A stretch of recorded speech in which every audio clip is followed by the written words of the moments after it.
চাঁদপুর বিপণীবাগ বাজারে চোরাই গরু বিক্রি চোরকে আটক করেছে এলাকার জনগণ। রবিবার চাঁদপুর সদর উপজেলার তর্পচণ্ডী ইউনিয়ন থেকে একটি গরু চুরি করে এনে সোহাগ পাটোয়ারি নামে এক চোর চাঁদপুর বিপণীবাগ বাজারের কালা ব্যাপারীর কাছে গরুটি বিক্রি করে। গরুর মালিক বৃদ্ধ মতিন মিজি অনেক খোঁজাখুঁজি করেও তার গরু না পেয়ে বিভিন্ন বাজার ঘুরে পরবর্তীতে বিপণীবাগ বাজারে এসে তার গরুর কাটা মাথা দেখে শনাক্ত করে গরুটি তারই। পরবর্তীতে রাতে এলাকার জনগণ সোহাগ পাটোয়ারিকে আটক করে। সে স্বীকার করে সে গরুটি চুরি করে কালা ব্যাপারীর কাছে ৪৯,০০০ টাকায় গরুটি বিক্রি করা হয়।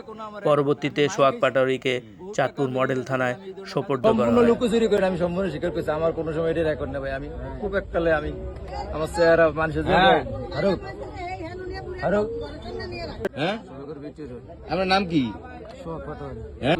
একজন আমি লোক একজন আমার তো উঠিয়ে দিছে ভাই যে তুই যা আমি আই না। আমি মিথ্যা কথা কইলিও কমে তো আমি লগলে কইতাম যখন কালা ভাই না কি কয় বিভিন্ন কালা ভাইয়ের কাছে বেচতেন, বিভিন্ন কালা ভাইয়ের কাছে কত বেচতেন? ৪৯,০০০ টাকা বেচতেন।